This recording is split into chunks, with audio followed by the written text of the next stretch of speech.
माता कुमाता न भवति। संगम में कैसे होती है इस परंपरा की शुरुआत? ये परंपरा रही है। बाप अपना पूरा का पूरा मिल्कियत वर्षा किसे देता है? माँ को देता है। एक बार सौंपता तो जरूर है माँ को, लेकिन माँ के द्वारा जब बच्चे पैदा होते हैं तो पहले बच्चे को सारी मिल्कियत दे देता है। तो कहां से परंपरा शुरू हुई है? इस सृष्टि से ये परंपरा शुरू हुई क्या कि शिव बाप आते हैं तो जिसको आधार बनाया वो माता हो गई ना?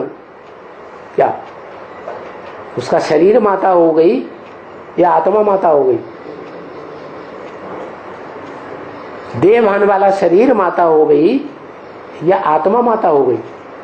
आत्मा माता हो गई। शरीर माता हुआ ना, इसलिए माताएं होती हैं देह अभिमानी। क्या कि शिव जिसमें प्रवेश करता है, जिसको आधार बनाता है, ऊंचे से ऊंची आत्मा, क्या सुप्रीम सोल जिसको आधार बनाता है, वो माता हुई कि नहीं? तो वो आया, उसमें फंस गया। फंस गया कि नहीं है? कब तक के लिए फंस गया? जब तक सारी सृष्टि का कल्याण न हो जाए। तो अब कैसे निकले? कैसे निकले? कौन पार लगाएगा? जिसमें प्रवेश किया वो आत्मा याद करते करते, शिव को, निराकार को, ज्योति बिंदु को याद करते करते उसके समान ही बन जाए, ज्योति बिंदु बन जाए, निराकारी, निर्विकारी, निरहंकारी 100% बन जाए। तब तक के लिए उसे इंतजार करना ही पड़ता है। खासियत क्या है पार्वती की? बीज रूप जो पार्वती है उसकी क्या खासियत? उसकी खासियत यह है कि जब एक बार संपूर्ण पहचान लेती है, जब से पहचान होती है अपनी और अपने बाप की, मैं हूं आत्मा, मैं, मुझे ज्योति बिंदु आत्मा का बाप ज्योति बिंदु शिव है, तब से लेकर अंत तक वो किसी और के ऊपर श्रद्धा नहीं रख पाती। तो वो हुई पार लगाने वाली। किसको? सुप्रीम सोल भी तब पार लगेगा जब वो आत्मा कंप्लीट बन जाए। और कंप्लीट कब बनेगी है? अरे उसको तो 500 करोड़ 700 करोड़ बच्चे हैं इस सृष्टि पर है। इस सारी सृष्टि में आग लग रही है? विनाश होगा तो मकान जलेगा ना सृष्टि रूपी। तो मकान में से सबको बाहर निकालेगा बाप या अम्मा निकालेगी बाहर? ज्यादा दम किसमें? बाप ही बाहर निकाल। तो मनुष्य सृष्टि का बाप जो है वो तो बंधा हुआ है बच्चों को, 500-700 करोड़ बच्चों को मुक्त करने के लिए। एक एक बच्चा जब तक उस काम अग्नि से बाहर ना आ जाए, क्या जलती हुई अग्नि से बाहर ना आ जाए, तब तक उसे चैन नहीं मिल सकता। तो क्या साबित हुआ? वो तब तक पवित्र कहा जाएगा,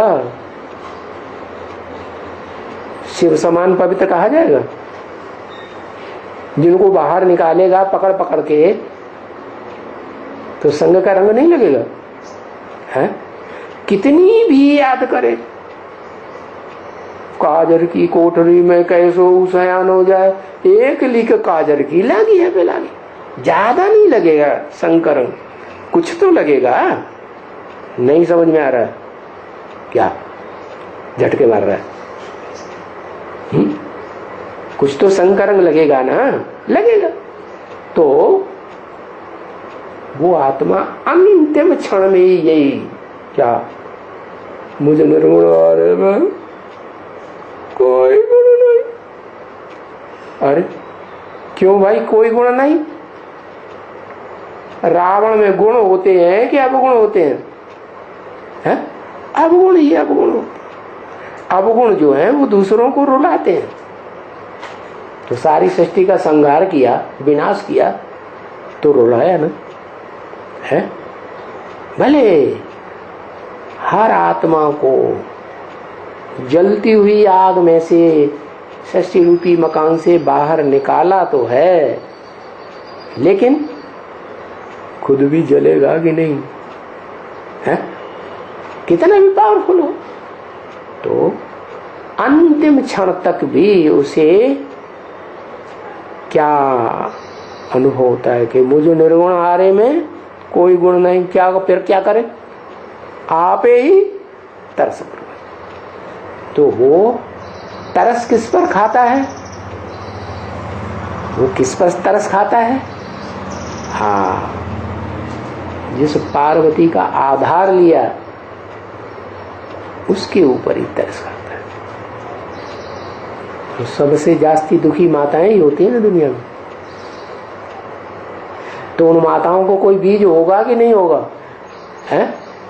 तो जो बीज है उसकी भी यही हालत है। क्या जो माताओं की हालत होती है, अपने बच्चे के लिए मर मिटेंगी। क्या क्या कहते हैं? माता को माता न भवती, बाप को माता को बाप बन जाएगा, भाई को भाई बन जाएगा, बहन को बहन बन जाएगी, लेकिन माता को माता न भवती। कहां से परंपरा शुरू हुई है? शूटिंग पीरियड में, संगम युग में ये परंपरा शुरू होती है।